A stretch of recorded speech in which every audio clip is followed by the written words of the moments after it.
Welcome back, everyone. I am super excited to finally do this video. I have no idea why it's taken me so long, but here we are. We're going to talk about the Sega Saturn. Now you might be asking, James, why are we talking about the Sega Saturn? Well, this console has a special place in my heart, and that's what we're going to talk about. So let's get right to it.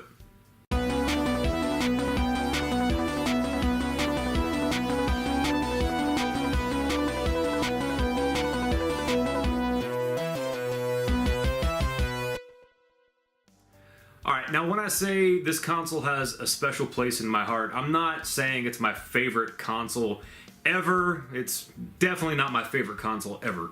However, believe it or not, out of everything in my collection, this is the only surviving console from my childhood.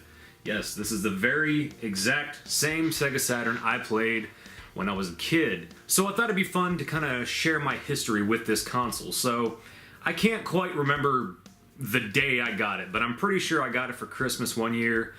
And, you know, I was a huge fan of the Genesis, but I couldn't quite get into 3D gaming. It was a really hard transition for me. But, I mean, I do have a lot of fond memories playing this system. But one day my family decided to have a yard sale. Now, I can't quite remember how old I was. I know the wife and I were dating, so I was probably 16, 17, 18 years old. So I went through my closet and pulled out all of these old toys and anything I could find because, you know, I'm an adult now. I'm like, I don't need all this childhood crap. When would I ever want this shit again? But I ended up selling pretty much all the Power Ranger toys I had. I had Goosebumps books. I think all of them went. But the only thing that didn't sell was my Sega Saturn. And I am so grateful for that to this day. Matter of fact, there's some sticker residue still on the console right here. That's actually where I had the price for it. I don't remember what I was selling it for. But anyway, several years later, my wife and I moved out, got a place of our own, and then several years after that, my parents moved out of that house. And I remember my mom calling, was like, hey, there's a box of your stuff here. We left it in the garage. Come by and pick it up whenever you can. I was like, oh, okay, cool. And I remember getting to the house, got the box, put it in the back seat of my car, and on the drive home, I'm like, what the hell's in here? Because I had been moved out for several years, and I had never come across anything or thought about like, man, where is this? Where's that? I wasn't missing anything. So I got home, it was like Christmas Day, opened the box, and the first thing I see is my belts from when I took karate. And I was like, oh, cool, this is awesome. I'd love to have these on display somewhere, which I don't, and I need to fix that. But anyway, underneath that was my Sega Saturn. Oh my god, I was so excited. I was like, wait, there's no way in hell this thing still works. I mean, if you know anything about Tennessee, I mean, we don't have like the coldest weather during the wintertime, but it does get cold. But during the summer, it gets pretty damn hot and it gets very humid. And we're talking about this thing had to be up in my parents' house for several years in a non-climate controlled attic. And I was like, there's no way in hell it works. No, it still does. It works like a charm, and it still works to this day. But yeah, that's why this console holds a special place in my heart, because I don't have much from my childhood. And, you know, even though it's fun to, you know, buy a system or a game or even a toy that you had when you were a kid, it's not as special as having the exact same one that you played with as a kid. So, but let's also take a look at the games I had growing up as a kid and what I thought about them then and what I think about them now. Now, unfortunately, these games are not in the best condition because, well, I was a kid and didn't really take care of my shit. Now, if I knew then what I know now, whole different story, but what do you do? Now, I have wanted to kind of go back and, like, get some better copies of these games, but as most of you probably know, Sega Saturn games aren't typically cheap, especially complete in box and decent condition. So when I'm out and about and I see something I want, I'm like, you know, 40, 50, 60 bucks for something I technically already own, or do I want to buy something I don't already own? So it's been kind of hard. But let's just take a look. So first up, Virtual Cop 2. I still love this game to this day. Matter of fact, only recently did I finally get the light guns for this, and it adds some more fun to it, but I don't know, I actually kind of enjoy just playing it with a controller. This is one the wife and I actually enjoy playing all the time. I don't know, there's just something good about it. It's just fun. I had a great time with it as a kid, and even to this day, absolutely love this game. Can't recommend it enough. Next up, Jurassic Park: The Lost World. I was a huge Jurassic Park fan as a kid, and even to this day, I absolutely love that movie. And even though The Lost World isn't anywhere near as good, I still actually do kind of enjoy it. But I don't know, I never understood what the hell I was supposed to do in this game. I don't know, maybe I'll go back and play it again, see if there's any redeeming qualities, but I know as a kid, I wasn't a huge fan. NASCAR 98. This one wasn't really mine. This was more so my brother's. I did play it from time to time. I can't say it's a terrible game, but, I mean, it's NASCAR. I mean, whatever. This one I always thought was kind of cool. Bootleg Sampler. So this had like a bunch of like demos and all that kind of stuff. And I remember playing Bug and Clockwork Knight quite frequently on this one. Sega Rally Championship. That's actually a fun. Fuck NASCAR. Sega Rally Championship's where it's at. So, moving on. Battle Arena Toshinden Remix. Okay, I played this game, but I didn't really like it. I don't know why I played it as much as I did. I guess because, you know, when you only have a few games to play, you just stick with what you got, I guess. I mean, it's not the worst fighting game in the world. It's just, there's something just off about it. I don't know. I never... it's not my favorite. It's just not my favorite. Speaking of racing games, by far the best racing game ever made, without a doubt, no argument, Sonic R.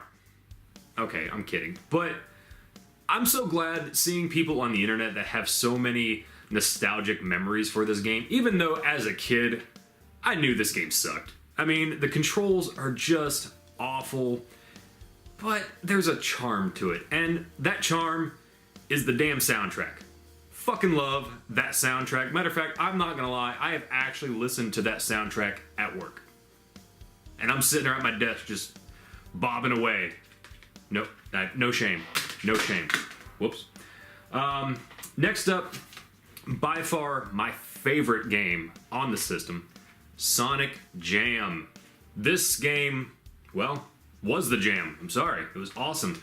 It had Sonic 1, 2, 3, and Sonic & Knuckles. It even had the lock-on feature for Sonic & Knuckles. These games were my favorite on the Sega Genesis, so to be able to play them on the Sega Saturn was a real treat for me.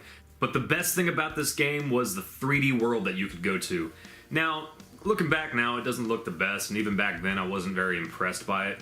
I mean, it was kind of cool to play Sonic in a 3D world, but the different buildings that you could visit were just the coolest thing in the world for me as a kid. Because you had the music gallery where you can go in there and listen to like the soundtracks from all the games. They had the art gallery where you could even kind of learn how to draw Sonic the Hedgehog, which growing up I actually made my own Sonic the Hedgehog comic books. And then there was the museum that kind of had like a timeline history and some highlights of Sonic the Hedgehog throughout the years. But the best part of this game was the movie theater. Now you gotta remember, this is before YouTube. So being able to see these Japanese commercials for the other games and all that kind of stuff, for me was just so cool. And I watched all of these videos over and over again all the time. And even going back and watching them now just brings back so many fond memories. So definitely Sonic Jam, definitely my favorite game, probably on the Sega Saturn. Moving on, this one, I only recently noticed the sticker on this. So again, was selling this, all of this at a yard sale. Games with case, $1. Games without case, 50 cents. The fuck was I thinking? But anyway, Virtua Fighter 2. Now growing up, I absolutely loved this game. I played it all the time. But going back and playing it now, I mean, I don't hate it, but there's nothing really special about it. It's kind of basic, I guess, in my opinion. But it is fun to pick up and, you know, play against a friend or whatever. Next up, we have Ultimate Mortal Kombat 3. Oh man, I loved Mortal Kombat, but damn did I suck at it. I'm not gonna lie, typically, I don't know, I felt like I spent more time like just practicing the different special moves and fatalities against a a non-existing player too. But as a kid, and even to this day, I just absolutely love the characters in Mortal Kombat. There's just something, I don't know, something special about them to me. Especially the ninjas, even though the ninjas were just all, palette swaps of each other. I don't know why, I always just thought they were cool. To go along with that, Mortal Kombat Trilogy. Now this game, to me, was the shit. Because it's basically every Mortal Kombat game up to this point in one game. And yeah, I mean, I'm proud to say that out of all the games I have, this is actually the one that's in the best condition. And it's not necessarily cheap, so I'm pretty happy about that. But yeah, just being able to play as all the characters and the bosses, man, just back in the day, that game was the shit. So, moving on, Sonic 3D Blast. Now, I mean, this game was kind of a disappointment for me as a kid because, yeah, it was a Sonic game, but it didn't really have the same, speed as Sonic the Hedgehog. But I still played it from time to time, and I enjoyed it for what it was. But I will say, going back and playing this game now, I think graphically it looks gorgeous, in my opinion. I really do like the designs of the levels, and I think everything's very colorful. So, there is that. I do remember enjoying the soundtrack as a kid, and going back and listening to it now, there are some pretty cool tracks that I enjoy. Now, while it's not the best Sonic game in the world, it's definitely not the worst, because who would have known that there was worse to come?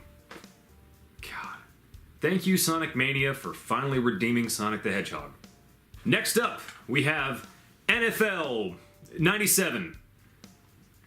I have nothing to say about this game because it was my brother's, and I don't think I ever actually played it, which is probably why I still have the case for it. So, yeah. Last up, we have one of my favorite games of all time. I still love playing this game to this day in any way that I can. Duke Nukem 3D. Some people love Doom, some love Duke Nukem 3D. Now, I'm not gonna lie, I even said this in my Doom video I did recently. Let's be honest, these first-person shooters back in the day were kind of all the same. It was just kind of rearranged levels and different enemies. But there was something so charming, in my opinion, about the earlier first-person shooters that I still today absolutely love, and I would love to see someone go back and do a game in this style. Not try to make it all new and high definition, but just the same graphics, same level layout kind of thing. I would absolutely love it.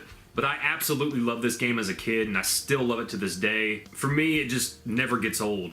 Now, one other thing I do want to call out about this game is the Netlink playable feature that's here. This completely dumbfounded me as a kid because we didn't have internet, and I guess I didn't really even know much about the internet. But to think that you could actually hook this up to the internet, there it is, right there. As bad as this label looks, the Netlink cartridge that you could stick in the back and plug it into a modem. And you can play Duke Nukem 3D online, Daytona USA, Saturn Bomberman, Virtual On, and Sega Rally Championship. I don't know if there's other games, but my question is, were there people even online? Because who the hell could afford that back in the day? And did it even work? Like, I want to go back and play this shit online on an old dial-up modem. I'm just so curious about it.